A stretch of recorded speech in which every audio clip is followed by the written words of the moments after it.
حضور میں نے پوچھا تھا نماز میں لذت کیسے پیدا ہو سکتی ہے؟ آپ کوئی مشورہ؟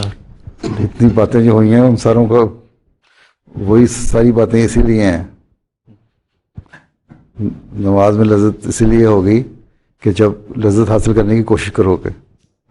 ہیں جی حضرت مسیح علیہ السلام نے تو یہاں تک لکھا ہے کہ نماز میں اگر تمہیں مزہ نہ آتا ہو تو جس طرح رونی صورت ویسے بنا لیتے ہیں نا جھوٹی موٹی، جی ویسے رونی صورت بنا لو اور پھر جو نماز کے الفاظ ہیں ان پہ غور کرو.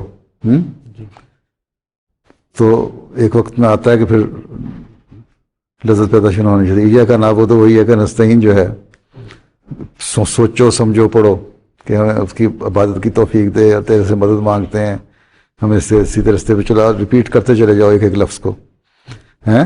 جی تو اور پھر ایسی شکل بناؤ تو پھر شکل کا اثر جو ہے دل پہ بھی ہوتا ہے.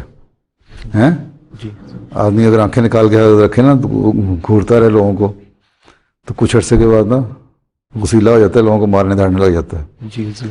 اگر نرم رہو گے، گردن چکا کے رکھو گے تو نرم دلی پیدا ہو جاتی ہے. ہیں جی جی ہاں کر کے ہر ایک کو جواب دو تو پھر اتنی نرم دلی پیدا ہو جاتی ہے کہ اگلا ویسے ہی بعض دفعہ لوگ سمجھتے ہیں کہ بالکل یہ شریف آدمی گیا گزرا جاتے جاتے چپیڑ مار دیتے ہیں.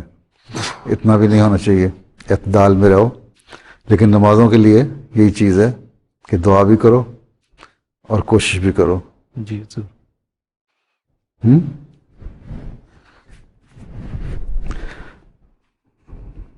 لفظ سمجھ، ہر ایک لفظ نماز کا جو سمجھ کے پڑھو نا تو پھر توجہ پیدا ہوتی ہے.